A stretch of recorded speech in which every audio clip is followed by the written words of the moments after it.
the right moves it forward and the left moves it backwards. It is my pleasure to introduce our final finalist for today. This is Emily Scherping. She worked with Dr. Kerri Tom on a project entitled In the Shadow of a Poet, a feminist reading of Virgil's Camilla.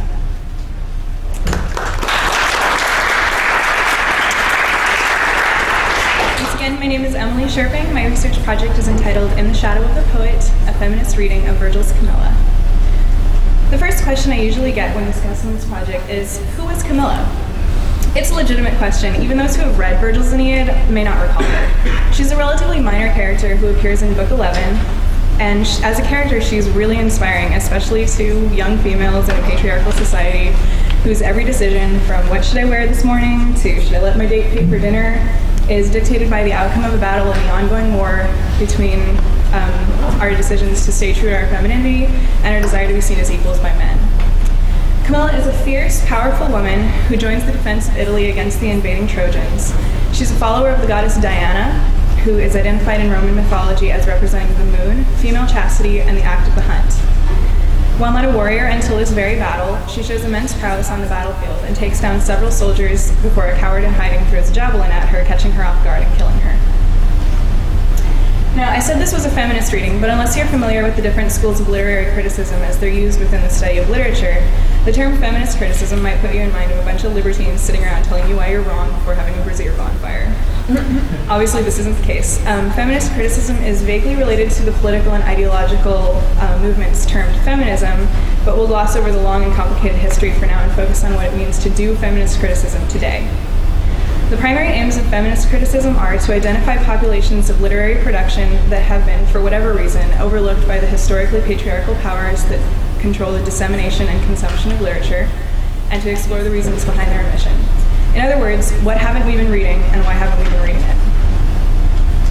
When I first approached this project, it was as part of an assignment for Dr. Kerri Tom's world literature class. The assignment was to compare literary critics' opinions on a character or theme from the Aeneid. This will be easy, I thought. Dozens of female critics have probably written about her and her independent femininity. This assignment will do itself. Unfortunately, I was incorrect. Very few critics have ever written about her, and most of those were men from the 1950s or earlier whose judgments about her seem pretty shocking to contemporary politically correct ears. As a group, they dismissed her on the basis of not being feminine enough and said that she deserved to die because she deviated from the gender role expected of her. Fortunately, she hasn't been completely overlooked by contemporary criticism. There is one recent female critic, Bettina Knapp, who discussed her in a book on classical female figures, but even that analysis was relatively superficial, and when you compare it with the attention she showers on Dido, who's the female lead in the Aeneid, Camilla ends up looking more like a footnote. At this point, I felt like I had identified a gap in the academic discourse, which is something that every budding academic hopes to do at some point, and it was clear that the feminist school of literary criticism was the right path to take in exploring it. Camilla had been overlooked, and it was my responsibility to find out why and to contribute to the discourse in a meaningful way. One of the methods I chose to employ in this research was Harold Bloom's theory of influence, which fortuitously was the subject of study in Dr. Norton's seminar in English class this semester. Harold Bloom is the premier literary critic of the contemporary era, and his theory of influence argues that all writers are driven to a state of anxiety by the influence, whether they're conscious of it or not, of all writers who have acted as their precursors. That is, if you're a writer, anyone who influenced anybody who influenced you is your precursor. And you feel anxiety about your work when writing being compared to them. You know, maybe your work will be found lacking in comparison, or maybe your precursor already said it better than you could. Either way, it's not something an author or a writer can escape. And as to how this relates to the critical disregard for Camilla, note that I said writers, not just authors. Critics are writers too, and Bloom argues that they're just as susceptible to influence, if not more so. My claim is that Virgil's women are so well constructed that it's actually difficult for critics to find things to talk about. Camilla, in particular, poses a unique set of problems to the critic that make her somewhat less desirable as the subject of criticism.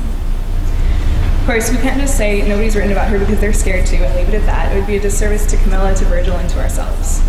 The primary aim of my research was to construct a defensible reading of Camilla from a feminist critical standpoint.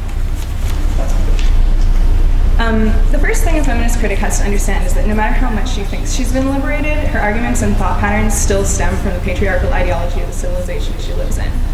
And that's not to say it's meaningless to do feminist criticism, I'd equate that with someone saying that a sinful human can't discuss or comprehend the sinlessness of Christ. Just as Christians can be in the world but not of the world, feminist critics can be in the patriarchy but not of the patriarchy.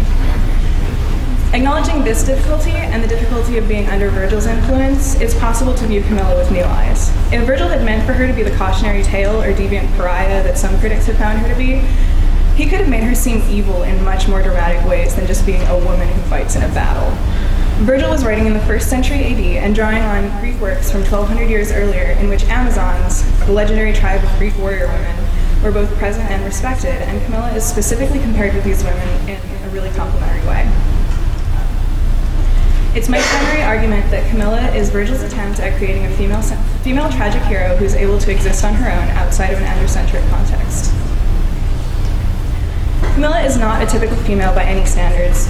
Within the text of the Aeneid, she never really identifies with a place or a people and does not seem to belong anywhere. She fights on the side of the Italians, but she's not one of them. She's compared to the Amazons, but she's not part of their tribe. And though she's of Volsci descent and has Volscian companions, her father was exiled from those lands when she was an infant, and Virgil gives no indication that she ever returns to them. She's a representation of what in literary criticism is called the other, which is whatever is foreign. The Amazons and the Volsci themselves represented otherness to Virgil's audience, so for Camilla to be distanced even from them implies just how foreign she really is. And Virgil goes out of his way to make her different, to indicate that he's trying to do something different, but he works equally hard to show that those differences are not a flaw. As a woman and as a warrior, she finds acceptance and praise from the other characters in the book, as well as from Virgil himself. He places her last in a list of the heroes that come to defend Italy, which in classical literature is the place of honor. The goddess Diana calls her cara mihi, which means precious to me, and indicates that Camilla is her most beloved follower. And furthermore, Virgil says that everywhere she went, mothers begged her to marry their sons. So she was loved, not in spite of her unusual femininity, but because of it. If any serious problem can be identified in the construction of Camilla as a tragic hero, it's her lack of a defining negative character trait that leads to her downfall. She's an excellently sculpted, realistic woman, but a poorly polished tragic heroine. This, perhaps, is tautological. Tragic heroes, from Homer to Byron and onward, are not known for their realism, but for the things that set them apart from normal humans. But as we know, a tragic hero needs to have a tragic flaw that leads to their tragic death, and Camilla quite simply doesn't have one of these. Two of the common tragic flaws seen in classical literature are hubris, or letting pride get in the way of making good decisions, and furor, or letting oneself be consumed by emotion. Typically, hubris is a flaw seen in male tragic heroes, and furor is the one that women fall prey to. Virgil lets Camilla try on these flaws and some others. For example, she brags to a dying foe about how awesome she is, and she lets another enemy's taunts drive her into a blind rage. But these are temporary states of being rather than defining character traits. And most importantly, no tragic flaw actually causes her death. She has a misstep on a battlefield, and as missteps on battlefields often are, it was fatal. Virgil died before finishing the Aeneid, so it's possible that he intended to restructure her character to give her a better flaw that would make her more easily recognizable to English majors. But simply because she's not obviously a tragic hero doesn't mean that Virgil failed in his attempt to create a woman who exists outside of a patriarchy. This she definitely is. From her infancy until her death, she is never subservient to a male. Even though her killer is a male, she never sees his face. He cowardly fires at her from a hidden position. And the fact that she has been, for the most part, passed over by critics has more to do with their own insecurities with regard to her and to Virgil than with any inherent fault of Camilla's. She was, in Virgil's time, a new breed of hero, and the implications of this woman who exists on her own outside of male-centered contexts looks forward to contemporary feminism and a society of equality that casts a long shadow over everything even we have achieved. The body of research on this classical epic is still sorely lacking in content that deals with Camilla. It's my hope that my contribution will do something to spark discourse on the subject and broaden our understanding of the classical literature that shaped the Western world, and in turn us. Thank you.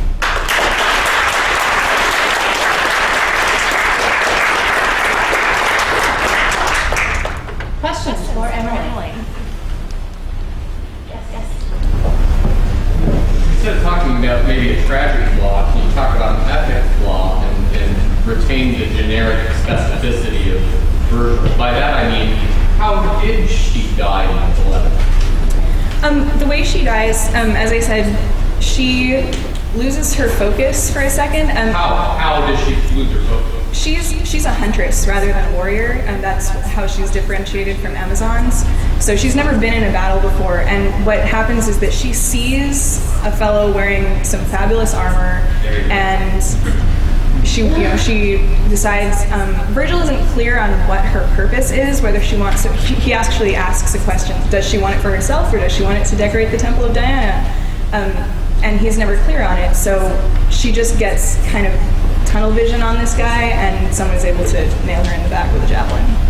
Yeah, as you bring up hubris and as possible character flaw or tragic flaw, I think it's pretty easy to see in Book 11. It's greed. Greed is the flaw that ends up getting Camilla out. And that's, I think, tied in real strongly to Book 7, where we hear Camilla's description as one who is for Diana as a virgin, not as for Athena, Minerva, for example. She knows how to fight, but she doesn't know how to weep. And while that may be read as a feminist reading, not empowering the woman, in fact, if you're looking for some kind of feminine reading, feminist, to talk about this place in the androcentric world, you got to talk about how will we deal with the lack of weaving skills? How will we deal with the lack of Minerva skills? You know, that sort of thing. This is a woman who is free. The problem that I would identify with that is that greed doesn't seem to be like a characteristic that runs through her life. It is what gets her killed, and maybe we could talk about that as an epic flaw. I don't see a correlation between greed and not growing up knowing how to weave. I'd love to chat with you more about this. Okay. I do have to say, like, that is discussed more in my paper, but I had a limited time up here. Sure.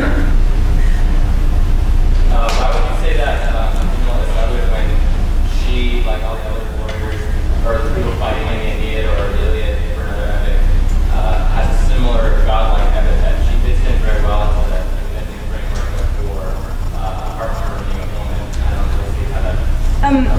So the Aeneid was written by a Roman for the Romans about Roman history. Camilla is on the other side of that war. She fights against, Aeneas and the people who eventually become Romans, so that's one level of other. But even with that, she's associated with two other groups that are considered other by Romans, and then she's othered from them. So there are like 3 layers of othering going on. Look at the visions in terms of Bloom studies. Look at the visions from a precursor in Amazonian tales. Where did you draw anything from that in terms of Virgil's response to the prior tales? Or? I did not have the room to explore that in my paper, but I think this is a project that I'm going to continue with in graduate school and beyond, and there are many things that I wish that I could have addressed in the paper that I didn't have time for. It's good. Lots of later discussion. We have time for one last question. Might lead to another post discussion.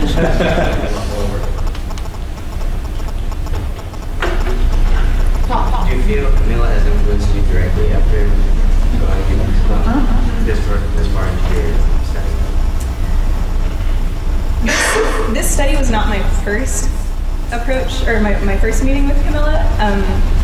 I feel that she influenced me when I was 12 years old and read the Aeneid for the first time, so you can say that there's a connection there. I definitely feel like I understand her better as a result of this, if that's what you're asking.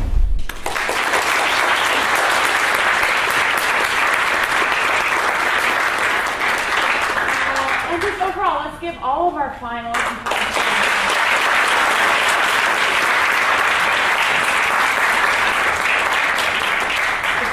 our judges did not have an easy decision, and I encourage you to come on Friday to chapel to see what the decision is.